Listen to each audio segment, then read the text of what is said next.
Muchas gracias. Pues sí, estamos en este momento con la compañía del señor fiscal general, don Carlos Díaz. Don Carlos, bienvenido Muchas gracias, a don. esta mesa de análisis para conversar un poco sobre lo que está haciendo la Fiscalía General de la República, un poco del balance de este año, que ha sido un año pues con bastante movimiento en relación a todo lo que ha sido el tema de crimen organizado, extraditables y otra serie de diligencias que han realizado. Pero bueno, tal vez usted es la persona indicada para hablarnos hoy, hacer este resumen anual de labores como parte de todo lo que han manejado durante este 2025. Tal vez, don Carlos, si usted gusta hacernos un balance general de lo que consideran ha sido el trabajo de la Fiscalía. Bueno, Alan, muchas gracias por la invitación. Esto es una excelente oportunidad para nosotros en el Ministerio Público mostrar lo que hacemos. Este año, diría yo que ha sido un año operativamente muy productivo. Bueno, ustedes lo han visto, hemos trabajado muchísimo en atacar las organizaciones criminales, sobre todo muy enfocados en la parte del narcotráfico, entendiendo que el crimen organizado, bueno, tiene múltiples manifestaciones, pero creo que lo que nos ha venido causando un poco más de violencia, que es lo que vivimos, y de inseguridad ahorita en nuestro país, tiene que ver mucho con el fenómeno del narcotráfico. Puede ser a nivel local o el tráfico internacional. Esto, bueno, como ustedes lo ven, hemos trabajado múltiples organizaciones, incluso, llamémoslo así, hicimos el operativo más grande que se ha presentado en la historia del país, un trabajo conjunto de la Fiscalía de Crimen Organizado, en este caso con el organismo de investigación judicial, prácticamente para desarticular lo que le llamaron el Cártel del Caribe Sur, y que para nosotros era, bueno, una organización que tenía, bueno, llamémoslo así, su asiento en la provincia de Limón, pero una influencia muy importante a nivel nacional. Esa organización además tenía, podríamos decir, un brazo armado bastante violento, que generó cientos de homicidios en la provincia y en otros lugares de Costa Rica, y que para nosotros fue fundamental trabajarlo, sobre todo porque se llegó a desarticular el mismo, desde la estructura o la parte más alta hasta las bases. Incluso prácticamente, llamémoslo así, unos 15 días después de ese trabajo, en donde ya estaban detenidos los líderes, también se continuó el trabajo con una organización, llamémosle más pequeña, pues del brazo armado de esta organización. Esto para nosotros es muy satisfactorio porque generalmente Limón siempre ha sido una provincia muy golpeada, bueno, además de la pobreza, por el crimen organizado y el narcotráfico. Entonces de aquí le damos de alguna manera un enfoque muy diferente a esta provincia. Hemos recibido muchas muestras de satisfacción por parte de la ciudadanía, no solo por ese grupo, sino por otros también que de alguna manera estaba en guerra con y que, reitero, generó cientos de muertes. Eso por un lado, para mostrar una pequeña parte. Hemos trabajado también casos de corrupción, hemos allanado en algunos lugares. Esas causas, bueno, generalmente nos consumen un poco más de tiempo de análisis porque se tiene que analizar mucho el aspecto contable. Y también desde el lado de legitimación de capitales, bueno, prácticamente ahora todas nuestras investigaciones tienen ese paralelo. Ya no solo investigamos, por ejemplo, el narcotráfico o cualquier otro fenómeno de crimen organizado, sino que paralelamente hacemos la investigación por legitimación de capitales. Entonces, creo que ese ha sido un balance a nivel operativo. Desde el punto de vista estadístico, bueno, este año no va a ser tan positivo como los 2 años o 3 años anteriores, en donde el Ministerio Público venía realizando una labor, llamémoslo así, estadísticamente muy importante, porque lográbamos siempre sacar más expedientes de los que nos ingresaban. ¿Eso qué significa? De alguna manera, bueno, que estábamos siendo eficientes en la labor que hacemos y que de alguna manera también estábamos acortando los tiempos de duración en las investigaciones.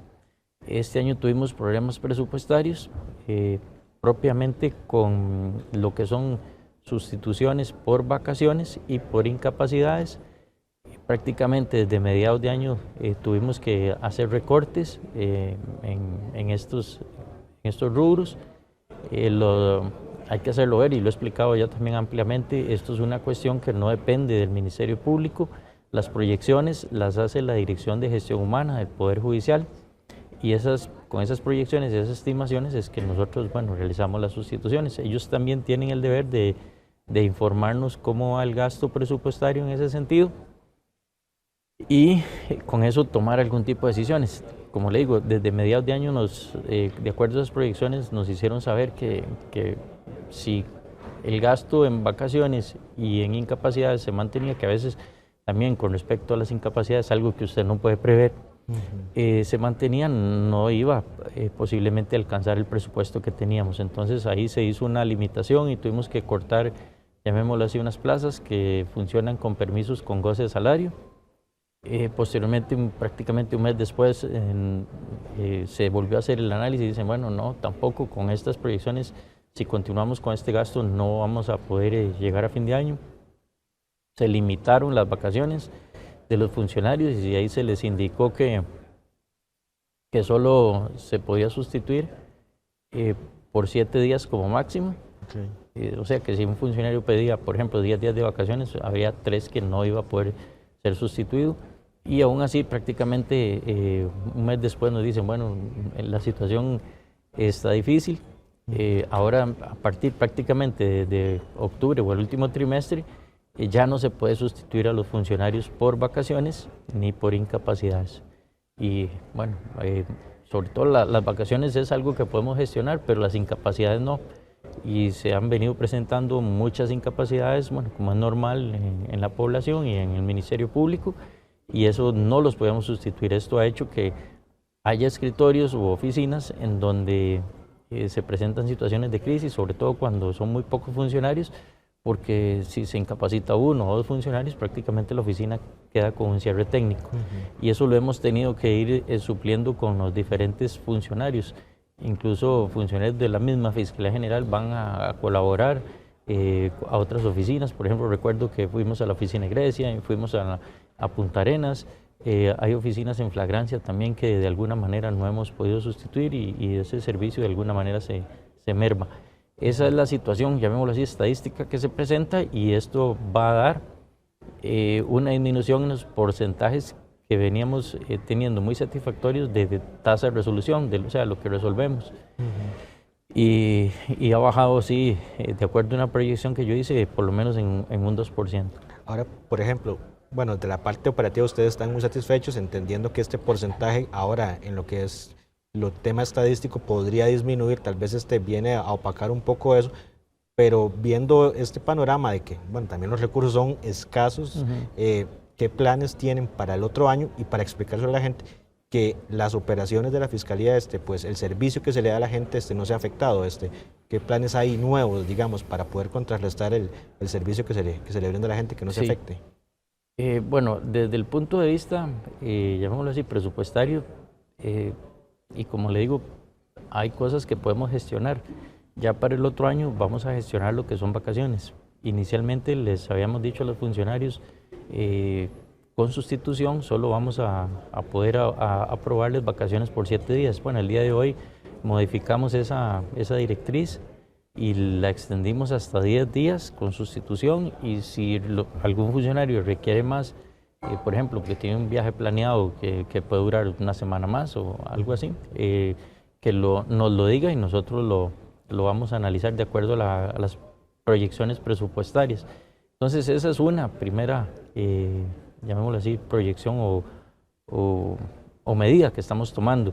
También estamos tomando otra medida y esto en coordinación con el Poder Judicial, de no creación de más plazas que son permitidas a través de llamémoslo así, de una ley que habla y que se puede utilizar permisos con goce de salario de algunos funcionarios. Eso no vamos a utilizarlo más para no consumir ese presupuesto, y de alguna manera también realizar solo las sustituciones por vacaciones que sean absolutamente necesarias. En algunos casos, incluso ya para el otro año, algunos jefes están pidiendo vacaciones por corto tiempo, y entonces no los vamos a sustituir. Eso va a generar un ahorro y para no tener estos problemas presupuestarios que al final nos afectan mucho. Y desde el punto de vista de política criminal, bueno, para el próximo año vamos a tener también una reunión el fiscal general con los fiscales adjuntos, que eso se llama el Consejo Fiscal. Los fiscales adjuntos son los jefes de las diferentes fiscalías, y ahí vamos a analizar la posibilidad de aplicar criterios de oportunidad, pero ya con una visión un poco más agresiva. ¿Qué es un criterio de oportunidad? Bueno, es cuando de alguna manera el fiscal general da una directriz a los fiscales de que ciertas conductas delictivas no se van a perseguir. Por ejemplo, bueno, delitos menores. Delitos menores, sí, por supuesto. Por ejemplo, si a alguien le hurtan un objeto que vale 5.000 colones, bueno, eso no lo perseguiríamos más. Y entonces ahí podríamos de alguna manera, bueno, evitar que un funcionario esté dedicado a tramitar un expediente de un objeto de muy bajo valor, que además el costo también de un expediente o del trámite de una causa penal es más caro que lo mismo que el objeto que se está persiguiendo. Entonces por ahí también, como le digo, vamos desde ese punto de vista a hacer un análisis concienzudo, detallado, incluso con ¿Cuánto insumos. sería un mínimo, por ejemplo? Podríamos hablar. Ahorita, digamos, no lo tengo porque estoy esperando también un insumo, como le iba a decir, del organismo de investigación judicial, porque muchas veces también ellos se ven vinculados a este tipo de casos. Claro. Entonces, ellos van a hacer proyecciones, nosotros vamos a hacer las de nosotros y ahí estableceríamos un mínimo. Creo que eso si viene, igual lo anunciaríamos, por supuesto, para que la población sepa por qué. Y el por qué es porque ya no tenemos los recursos suficientes para atender todos los casos. Entonces vamos a priorizar qué vamos a atender. Eso es un cambio pues dentro de esta crisis que la gente podría pensar que es radical, pero es parte de las necesidades como que ustedes tienen como para poder garantizar la continuidad del servicio. El otro tema es que usted me mencionaba los casos de corrupción. La gente siempre está pendiente de los casos de corrupción en tema de que de una u otra manera esperan que haya un resultado, justicia, por decirlo de alguna manera. Este año los casos que estaban previstos para este 2025, casos importantes, ¿cuál es el balance, el panorama que han hecho? ¿Cuántos se lograron resolver? ¿Cuántos están todavía pendientes? Bueno, ahí sí, digamos, tal vez no tengo ahorita los datos estadísticos, pero sí a nivel de nombres, por ejemplo, casos importantes, que bueno, la gente llama como megacasos incluso. Sí, hemos resuelto algunos casos, hemos allanado en algunos. Por ejemplo, recuerdo recientemente, por supuesto, un allanamiento que se dio en el caso BCR Safi. Ese caso se allanó recientemente, va a continuar en investigación. En ese no hubo detenidos de momento, pero son casos, por ejemplo, de corrupción en los cuales estamos realizando algún tipo de gestión. También estamos, con otras investigaciones que a veces no puedo mencionar los nombres precisamente por eso, porque todavía están en alguna etapa y puede que se solicite algún tipo de allanamiento, pero los casos de corrupción generalmente, están avanzando.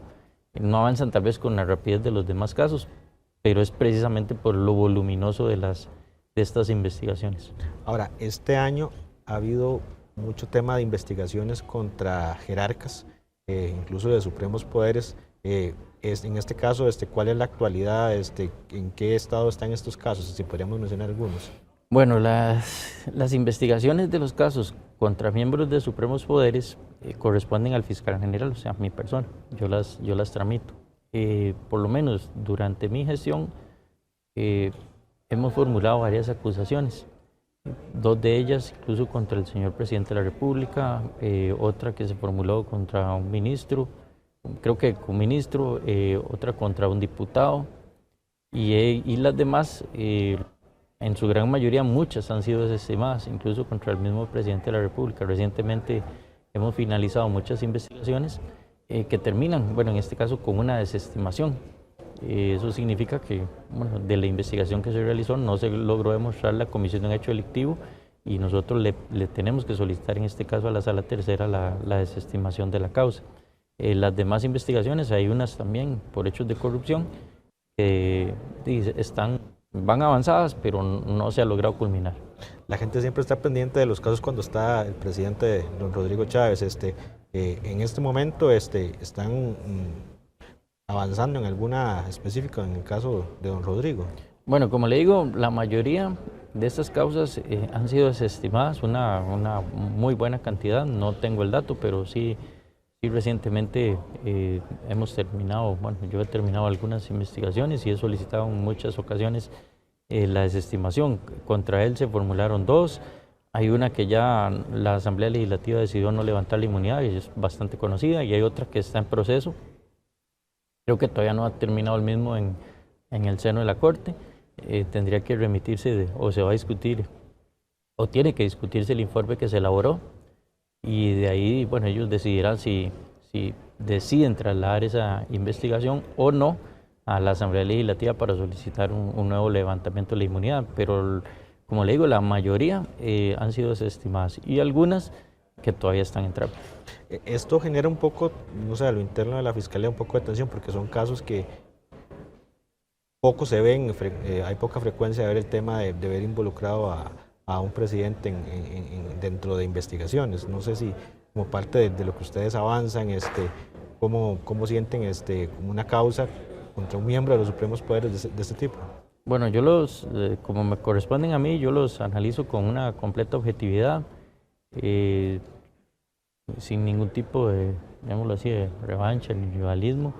Las investigaciones o las dos acusaciones que hemos hecho han sido absolutamente objetivas y como le digo, a veces se nos quiere tachar o descalificar, pero sí le puedo dar la fe de que las acusaciones tienen el mérito respectivo.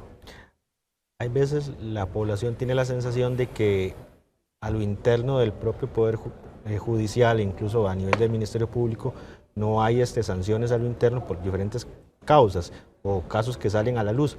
Hace pocas semanas salió el tema del juicio de don Johnny Araya, y donde estaba también don Celso Gamboa, donde la señora fiscal pidió la absolutoria en este caso por este juicio, y ustedes tuvieron que tomar un tipo de medidas, tal vez como para explicarle a la gente en estos casos cómo aplica el tema de las sanciones. Bueno, en ese caso en específico, y bueno, uno oye a veces cuestiones en los medios y se informa un poco. Por supuesto que no tengo la inmediación del juicio, pero decidimos hacer una investigación para ver si la petición que hizo el fiscal y la fiscal en ese juicio había sido correcta. Sobre todo porque de alguna manera ellos mismos mencionaron que la acusación presentaba ciertos defectos. Y cuando uno, por ejemplo, a priori vimos quienes habían firmado la acusación, eran fiscales de vasta experiencia. Entonces, bueno, nos cuestionamos si eso efectivamente era así o si había sido una mala apreciación. Encargamos en ese caso en específico a una fiscala, en este caso a la jefa de la Unidad de Capacitación y Supervisión, una fiscal de mucha también trayectoria y experiencia, tanto en la Fiscalía como en la Judicatura, y ella hizo el análisis y nos lo expuso a un grupo, llamémoslo así, gerencial en este caso de la Fiscalía, en donde estaban los fiscales de mayor rango y dos fiscales de Fiscalía General, y se llegó a la conclusión de que había sido una opinión errónea por parte del fiscal, que la acusación no contenía los yerros que él había mencionado y que, por supuesto, había que tomar una decisión al respecto. La decisión fue, de alguna manera, bueno, además aprovechando una coyuntura, hacer varios movimientos y trasladar en este caso a la fiscal a otra fiscalía, y que la Fiscalía de Probidad, Transparencia y Corrupción fuera liderada por una nueva persona. En este caso se designó a una funcionaria también de mucha experiencia en el Ministerio Público que trabajaba en esa misma fiscalía y que además gozaba también del respeto de sus compañeros. Este año también ha sido atípico por el tema de extradición, extraditables. Es algo que viene a cambiar el panorama también del Ministerio Público. Tal vez quería consultarle cuál ha sido el papel del Ministerio Público en todo este tipo de negociaciones, en todo este tipo de trabajo con las autoridades internacionales, especialmente mucho trabajo con la DEA de Estados Unidos, para que estas extradiciones sean ejecutadas. Bueno, el papel del Ministerio Público en todo este proceso, y llamémoslo así, prácticamente desde la parte legislativa, ha sido bastante protagónico. Nosotros siempre le hicimos ver cuando tuvimos oportunidad a los señores diputados de la importancia que se aprobara la modificación constitucional. Bueno, por dicha esta modificación constitucional se logró. Para nosotros es una herramienta muy importante en la lucha contra el crimen organizado, bueno, y sobre todo el narcotráfico, que es donde se autoriza, y terrorismo transnacional, entendiendo que los efectos del narcotráfico no solo es aquí en Costa Rica, ¿no? Eso permea a la comunidad internacional. Entonces para nosotros esto era importante. Importante también porque sabíamos que había algunos extranjeros que se dedicaban a este tipo de actividades, que a propósito se nacionalizaban costarricenses, a veces con matrimonios también simulados o muy cuestionados, y obtenían la nacionalidad costarricense como una garantía de que, aunque los investigaran, no iban a ser extraditados a países, por ejemplo, donde ellos estaban realizando el tráfico, por ejemplo, Estados Unidos. Eso lo habíamos visto. También sabíamos de este caso de personas costarricenses ya por nacimiento, que también se dedican a este tipo de actividades y que incluso tampoco hacían movimientos fuera de Costa Rica porque ellos sabían que estaban en ese tipo de actividades. Cuando se aprueba esta modificación constitucional, bueno, nosotros la celebramos, la vemos como una herramienta más en esta lucha contra el tráfico internacional de las drogas. Ya teníamos, por decirlo así, conversaciones, por ejemplo, con la DEA, que es uno de los principales socios en investigación de este tipo de delincuencia. Ya esos objetivos los teníamos fijados prácticamente un año, no, quizás un año y varios meses antes. Incluso eso lo habíamos conversado en una reunión que tuvimos en la DEA en Grecia, en el año, creo que eso fue más o menos septiembre del 2024, ahí cuando don Randall Zúñiga y mi persona tuvimos una conversación con la administradora de la DEA, le expusimos 3 objetivos, incluso ya esos 3 objetivos están detenidos. Bueno, no, perdón, 2 de los 3 objetivos están detenidos, todavía nos falta por detener uno. Y creo que eso ha sido bastante importante. El siguiente papel, bueno, en los procesos, prácticamente ahí sí no tenemos el impulso procesal, no nos corresponde impulsar ya el proceso propio de extradición, pero sí tenemos una participación. Y también en cuanto a las negociaciones, bueno, sí hemos tenido, o por lo menos mi persona ha tenido una participación bastante activa en conjunto con la DEA. Ellos me han buscado de alguna u otra manera como intermediario para conversar con algunos extraditables y proponerles de alguna u otra manera una salida más rápida de estos procesos. Incluso ellos en algunas ocasiones les hacen ver que si se agiliza este proceso y algún tipo de colaboración que ellos presenten, podrían tener beneficios en una eventual condena de los procesos en los Estados Unidos.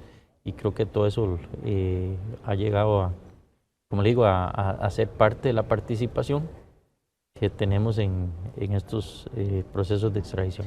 En este tema de extraditables, ya que usted me menciona tema de objetivos, el año está cerrando, vamos a cerrar con los 14, o también preguntarle, ¿hay alguno de los 3 primeros que están en este momento en temas de apelación que ya podría en algún momento negociar y tener la facilidad de irse antes que sea el primero ya?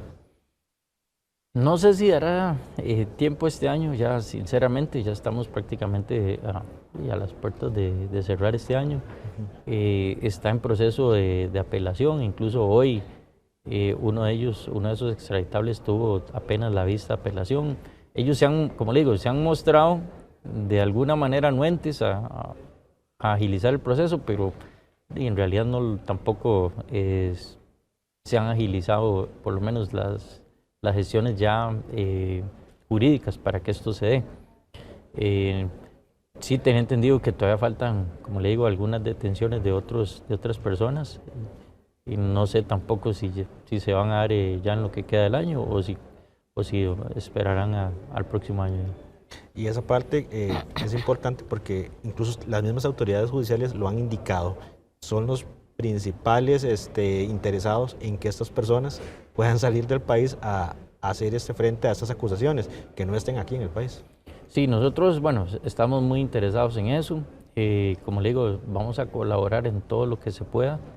hay algunas posibilidades, por ejemplo, en los casos que no han sido judicializados, o sea que el Ministerio Público no ha hecho una acusación y que ya está en conocimiento de los juzgados, y que nosotros apliquemos algún tipo de, en este caso, de criterio de oportunidad. Ahí hay uno de esos incisos del criterio de oportunidad lo permite, y la idea sería que en los casos que no hemos hecho acusación, nosotros prescindamos por lo menos o suspendamos la acción penal para que estas personas puedan ser extraditados, porque ustedes lo han visto, estas extradiciones se han concedido en los casos, creo que ya por lo menos tengo conocimiento de unos 3 o 4, si no 5 casos que ya las extradiciones se han concedido, bueno, están en fase de apelación, pero no se pueden tampoco ejecutar ni siquiera una vez que queden firmes porque son extradiciones diferidas. ¿Y por qué diferidas?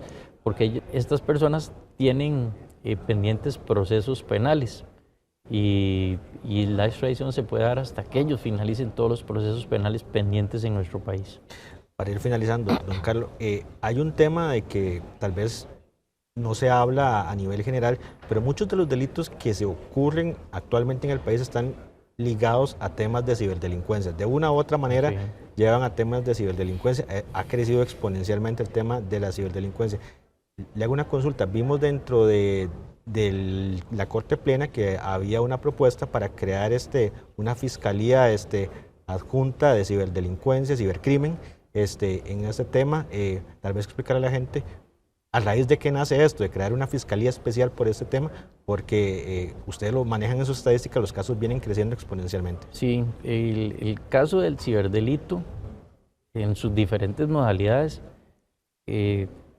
ha crecido exponencialmente. Incluso si usted lo ve, como han crecido los homicidios también, prácticamente en estos 3 años, a raíz de la pandemia, los casos de ciberdelito también han aumentado muchísimo.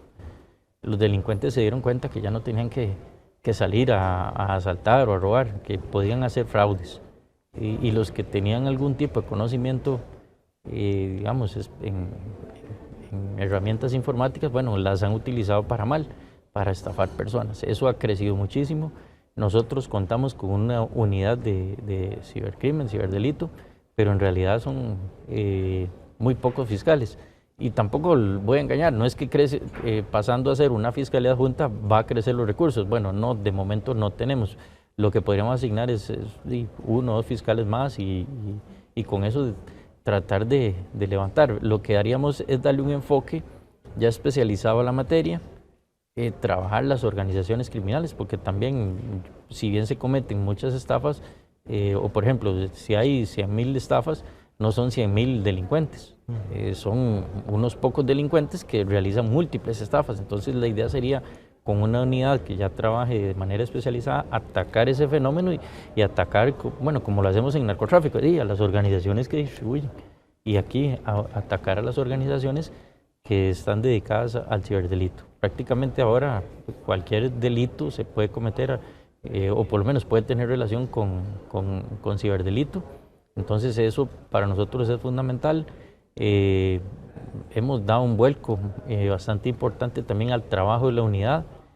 Prácticamente hasta hace poco esa unidad producía, llamémoslo así, operativamente muy poco, y actualmente le hemos tratado de cambiar en este caso la modalidad de trabajo para enfocarnos a lo que corresponde, como le digo, a las personas que en masa o en gran volumen cometen ese tipo delincuencias. Muchos sabemos incluso que están en las cárceles, incluso realizamos o hemos tenido operativos donde, ustedes también creo que lo han cubierto, en donde prácticamente se desarticuló una organización que tenía una especie de call center dedicado a estafar. Eso para nosotros ha sido uno de los trabajos más importantes, y la idea también es que esta fiscalía sirva como fiscalía rectora, o sea que capacite también a los demás fiscales en cuanto a la materia, pero que ella se dedique a los casos más grandes. Eso para nosotros es de suma relevancia, y como le digo, no hemos descuidado nunca, y aquí también en la segunda parte, la legitimación de capitales de estos delincuentes. Hoy me decían los compañeros que la legitimación de capitales, muchos nosotros la relacionamos con narcotráfico, pero que en realidad lo que es el fraude y el ciberdelito superó, o ya superó, digamos, monetariamente a las ganancias de, en este caso, del narcotráfico, donde se está generando más legitimación de capitales, o por lo menos se producen más ganancias y que podría legitimarse más capitales, tiene que ver con fraudes. Entonces, esto también le da relevancia a la creación de esa fiscalía. Perfecto, don Carlos. Agradecerle su presencia acá para rendir cuentas a la ciudadanía y ser parte pues, de ese trabajo. Esperamos los resultados que van a estar a principios de este 2026, de este balance que hacen del año y bueno, a que nos pueda contar más adelante cómo terminaron el año. Muchísimas gracias. No, gracias a ustedes. Y gracias a todos los televidentes que han participado en esta entrevista y esperamos poder seguir compartiendo con ustedes entrevistas de ese tipo.